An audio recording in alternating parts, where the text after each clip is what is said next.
the useless news. Useless news. Right here on the Big Dumb Fun Show. Venkman reporting. Good evening, everybody. My name is Venkman. This is the Useless News, heard only on the Big Dumb Fun Show, as always sponsored by the fine folks at Uncle Rusty's Pure Pork Salsa. It would not surprise me if sometime this holiday season, the elf on the shelf brought your child a big heapin' helping of Uncle Rusty's Pure Pork Salsa.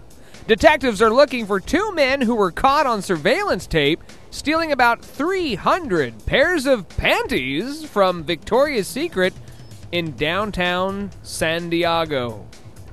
The panty raid took place Wednesday at 4:45 p.m. Where were you, Gunnerk, Wednesday around 4:45 p.m.? Not in San Diego. Okay. At the Victoria's Secret store in the Horton Plaza, one thief walked around the store pretending to browse for merchandise. A second thief carrying a shopping bag walked over to an underwear display. The man carrying the shopping bag held it open while the other man scooped about 300 pairs of panties into the bag. The one carrying the full bag of underoos walked out of the store while the other one lingered inside for about another 15 seconds. I'm just going to pretend like I didn't see anything I liked. Before walking out, store employees were unaware of the theft until they noticed the display had been ransacked. Like, don't even take like a little here, a little there. I didn't know meander around the store, just little here, little. No, just go up to the display. I didn't realize they had 300 pair of underwear out. That's a very large display, wouldn't you think? That's a lot of panties. And I haven't done a lot of panty shopping lately, but I would assume that Victoria's Secret panties are probably pretty pricey. That's probably why they were stealing them. Store employees unaware until they noticed the entire display has been ransacked. The display was located 10 feet from the door. They described the men as Hispanic, between 18 and 25 years old. Oh, they could have been getting these for their kids. You know what? They could have been giving them away as elf on a shelf gifts prior to Christmas. They're both between 5'6" and 5'9", thin to medium builds. If you see them out there, and one was wearing a black sweater and jeans, the other one a blue shirt and gray shorts. And panties. and soon to be, they were all wearing panties. So, let's go through the mindset here, though. Like, these are expensive garments. They stole them. What are you going to try to do? You're going to try to sell them, right? Sell them. Who buys black market panties from a Mexican dude in a truck? Is he taking this to the swapping shop, or how is he unloading on these? Maybe he's draws? going to like that weekend thrift market where people sell different stuff. They have their booth. Yeah, and they're like, "Hey, here's panties. What size do you need?" I have all shapes and sizes. You know, those Victoria's Secret, they're Victoria's You look like you're about a 3X, sir. It's a selling point, as opposed to, I don't know, going into a laundromat. Here's some slightly used panties. Very odd that, especially now that the fuzz is on them, the two guys. The guys, not the panties. Not the panties. Fuzz was never on those panties. Never, allegedly never on the panties. Did they have any video cameras going? I'm sure there's some video cameras. I have yet to see surveillance footage to see if I know the guys. I do hang out with a lot of Hispanics in San Diego, but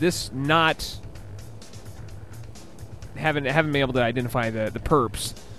They stole some underwear, and then they beat feet. Are they going to sell it on eBay? I mean, I don't know. Do they have 300 ladies that they're going to try to mail this out with Christmas cards? Have they checked Craigslist? That's what I would do. What's the weirdest thing you've ever bought from a thrift store? Have you ever bought underwear from a garage sale or? No. Never? Never from a garage sale. I figure of anybody that I know, Never. You would be the only guy that was like, yeah, so what of it? Never underwear from a thrift store. What about a garage sale? I do draw the line somewhere. You draw the line at the draws? I draw the line at the drawers. Mark McCracken. Mostly because I just don't want to have to think about other people's junk.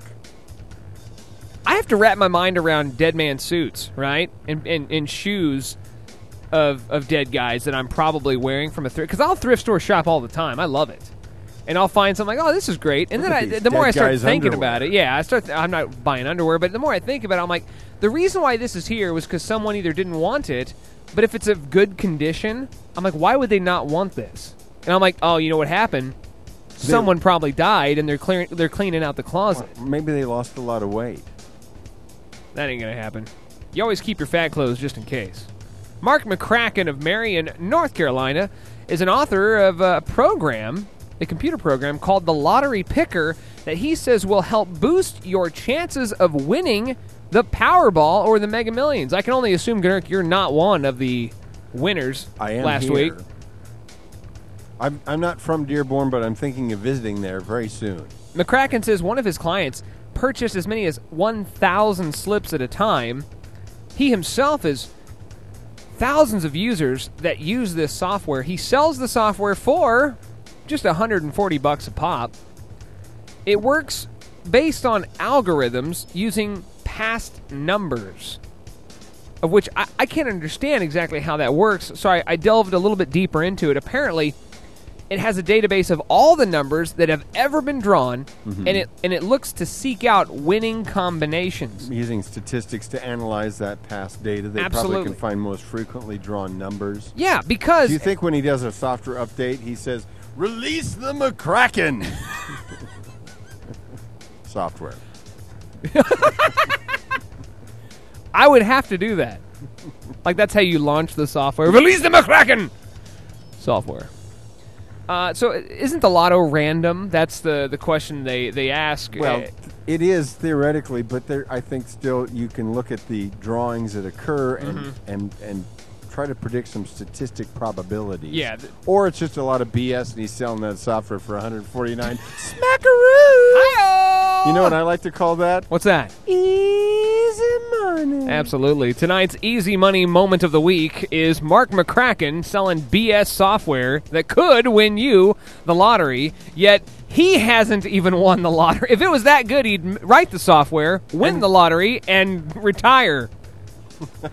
It's just as well-known fact some of the numbers are drawn more frequently than others. Some numbers are not drawn at all. So in Powerball, a lot of numbers have been drawn together.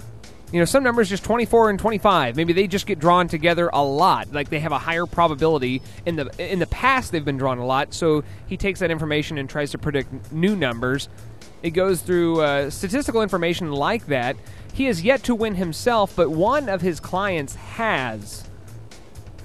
That's proof enough, I guess. For $140, he sold thousands. Can we talk to that guy? I want to. Can we get that guy on the show? I would love to give that as a Christmas present, in hopes that if somebody did win the jackpot, they would share a little bit with their old Uncle Venkman. A German man was arrested for drunk driving after he tried to use a breathalyzer to make a phone call. That'll do it every time.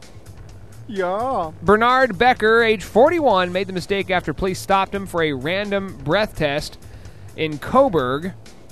We really didn't need the reading, the officer says. There aren't many sober people who drive like that.